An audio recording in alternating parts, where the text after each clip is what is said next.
मो ना दीप्तिप्रभा नायक मु दशम श्रेणी छात्री यही जो वृक्षरोपण कार्यक्रमटी प्रतिवर्ष आम विद्यालय पालन हुए एवर्ष पालन होम प्रधान शिक्षकों द्वारा प्रत्येक पिला गोटे गोटे गछ दि जाए आम पे शपथ करुँ आम वृक्षर जत्न ठीक भाव में नबू एवं ये वृक्षटी आम माँ ना लगेबू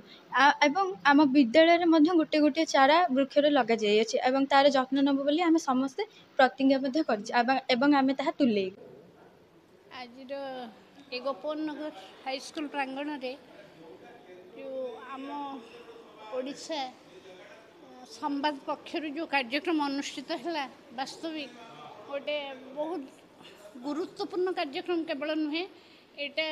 समस्त भितर विशेषकर छात्र छात्री अभिभावक समस्त भितर जो अनुप्रेरणा सृष्टि करने सन्देह ना वृक्ष ही जीवन एक कथा तो सबु समय सभा समिति माध्यम प्रचार प्रसार करा तार वास्तव रूपायन जो पदक्षेप सांबादिक भाई मैंने आज ग्रहण कर निश्चित भाव में बहुत बहुत धन्यवाद ज्ञापन करी।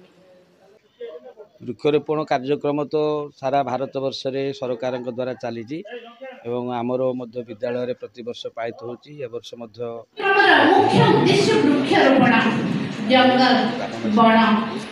विभिन्न अभिभावक मैंने जोग देते अनेक बुद्धिजीवी जोग देते अनेक अवसर प्राप्त शिक्षक एवं प्रधान प्राध्यापक जोग देते तेणु ये कार्यक्रम निश्चित भाव में पिला प्रभाव पकेब जो गछटी आम जीवन उपर केते प्रभाव पकाउछि गछ नथिले आम बंची पारिबा नाही गछ ही आम माँ गछ ही आम बापा गछ ही आम बंधु गछ को सुरक्षा करवा और तार जत्न नेबा यह निहाती अपरिहार्य जिनिस ये कथा आम पिलामानंकु पाठरे पढ़ा सहित एक सचेतन कार्यक्रम माध्यम पिलामानंक भितरे से प्रकार मानसिकता को आम दृढ़ करूँ। आज गोपन नगर हाईस्कल रे जो वृक्षरोपण कार्यक्रम आज अवेयरनेस तैयारी होता एथिरे समाज रे बंचिबा को हेले मनीष को बंचिबा को हेले वृक्षर आवश्यकता अच्छी बोली जो सचेतना पिलामानक माध्यम रे आमे सृष्टि कलु ये कार्यक्रम को केमिति सुचारू रूपे आम गछटे बंचिबो गछ बा माटे बंचिबो पिलामानक आमे बुझाइछु पिलामानक माध्यम रे जमीती माँ को जमी जत्न नि जाए गोटे गछ लगे जत्न नापी ये कथा आम प्रवर्ताइचु एवं ये सुचारू रूपे करें आम आशा व्यक्त करुँ आम अंचल गछ तैयारी हेले जनजीवन अस्तव्यस्त वंचित न हेबे। आज संवाद आनुकूल्य गोपबंधु नगर हाईस्कल हसना ठारे जो वृक्षरोपण होता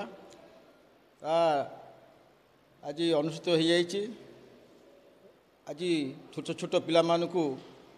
वृक्षरोपण गछ गुड़ाक दि जाइए वृक्ष ही जीवन से समस्त पिला वृक्ष गुड़ दिखाई बाड़ी लगेबे एवं ताऊ केमती बढ़ेबे से आज प्रतिश्रुति देकी जाइछंती। तेणु ए अनुष्ठान हेडमास्टर एवं आम पाखर जो अतिथि थे आईआईसी हो समाजसेवी चतुर्भुज नायक हो आमर हेडमास्टर प्रमोद सार हो एवं सुजाता मैडम हो समस्त की पंचायत तरफ स्कूल तरफ धन्यवाद दूँ।